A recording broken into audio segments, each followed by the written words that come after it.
Look at the most common questions that are asked in social worker interviews, and I'm going to help you plan fantastic answers that will get you a job working as a social worker. So let's start by looking at a question that's very commonly asked, which is how would you deliver bad news? And as a social worker, that's something you're going to have to do. And so the interviewers are interested in knowing that you know a correct procedure for doing it. And the procedure that I would suggest that you learn, because it's easy to remember, is the one from Bailey and Buckman 2000. And they have a simple procedure for delivering bad news. So you start by setting up an interview with the person that you need to deliver the bad news to. And the things you need to consider is where is an appropriate place to deliver this information? Is it a home visit? Can it be done over the phone? Who should be present? Is this something that you can deliver on your own, or would you need another member of staff with you? And then you need to consider what time is most appropriate to deliver that information. And once you've asked those questions, you've went through the procedure for setting up an appropriate interview for that information. You then need to assess their perceptions. So you want to understand what do they think is going to happen, where do they think they are within the social work process, so you can understand what they are thinking and feeling. Then you want to assess what level of information is appropriate. So ideally you want some sort of invitation for that news.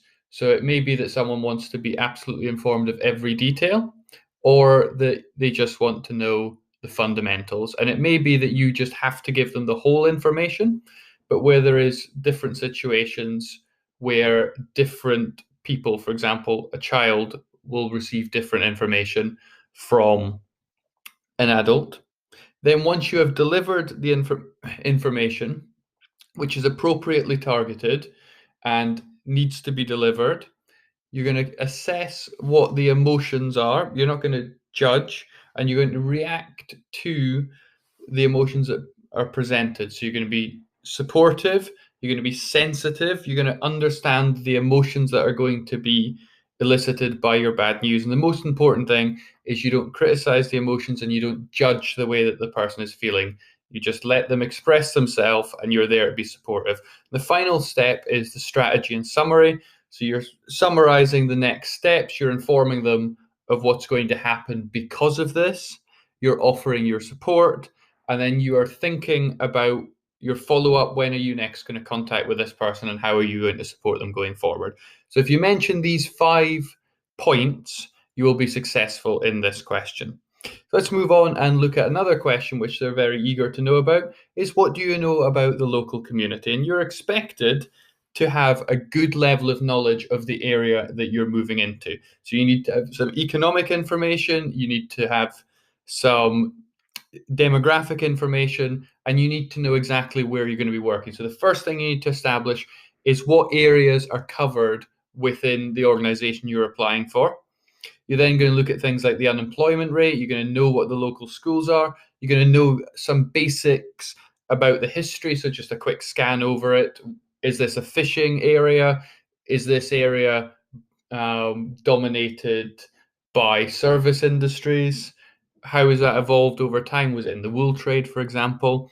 You're going to look at the age demographics. So if you're in an area with very elderly population, perhaps a rural area, that's going to have a massive impact on the type of work you're involved in. You ought to know the top employers. Some areas have very dominant employers.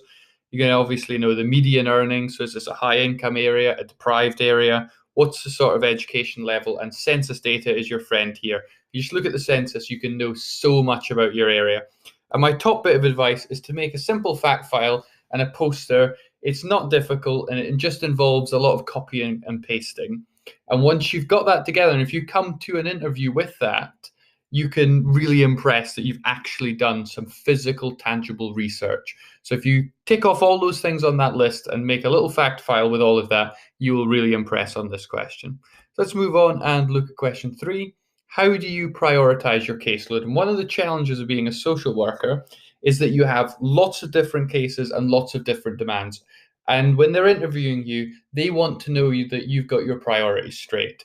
And the first thing you always say on any sort of prioritizing question in social work is you automatically go to safeguarding. Safeguarding is your number one priority. So you prioritize with a focus for safeguarding. There will be times where you have to make very quick decisions that are extremely time critical. If there is someone who is in imminent danger, that is what you are going to prioritize. You're then going to talk about more general things after you've made that safeguarding point absolutely clear. You can talk about how you work in collaboration with the team. So you'll be liaising with police, with doctors, with the health services, and other organizations. So you're going to be conscious of their demands and when they need input from you, and you're going to work around that. You can be aware of your pinch points. So there'll be certain times where you're going to be exceptionally busy and certain times when you're going to be not so busy. And you're going to factor that into some planning systems. So you're going to know your short-term goals, your medium-term goals, and your long-term goals. You might have very long, complex cases that work over the course of several months. And so you're going to be working at them when you're less busy. You're going to have targets along the way to make sure that case is progressing. And then you're going to always build in time for those urgent times where you've got to drop everything and focus on one particular case. So if you talk them through these ideas and you absolutely get across that safeguarding idea, you'll be successful on this question.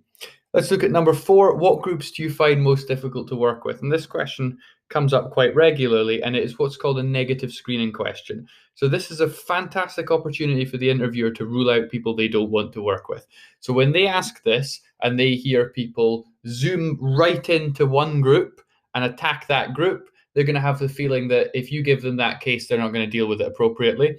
Any sort of negativity that is potentially poisonous to an organization, you don't want to get social workers in that are doom and gloom, negative, and give the impression they don't like the job. It's a very challenging job, but you've got to really be interested in social work and want to have an impact and really push forward for that to be an appropriate person to hire.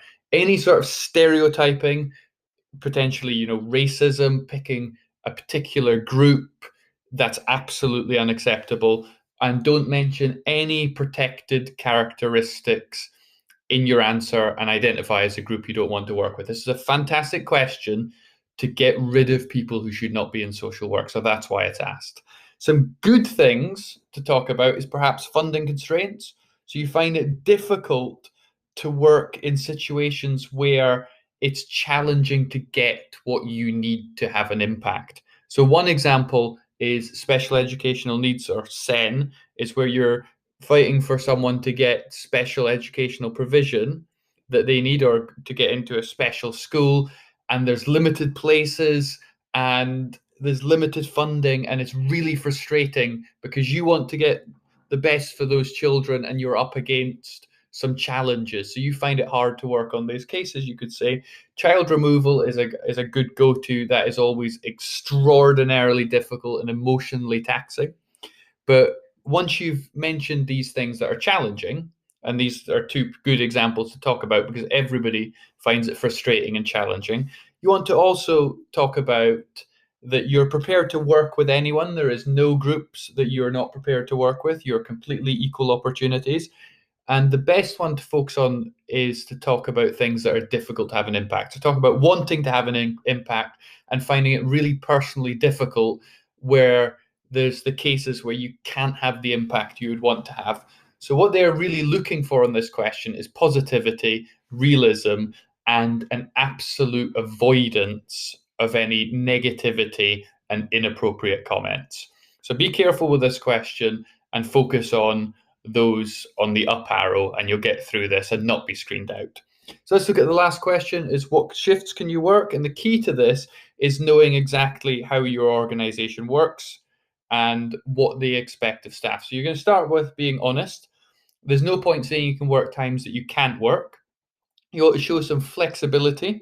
So for example, if you are going for a part-time and you are looking to work 3 days a week, don't be absolutely insistent on specific days, and say that you're happy to have a more flexible working pattern where you could change the days that you work depending on particular demands. And you want to show that you're committed. If you talk too much about what you can't do, that's going to put the employer right off. So if you're immediately like, I want to work 3 days a week and I will never ever work any Thursdays and I never work Fridays, and just talk about all these negatives, that's quite off-putting. Some things that employers do want to hear is open to unsocial hours, depending on where you're working. If it's residential, that's very important.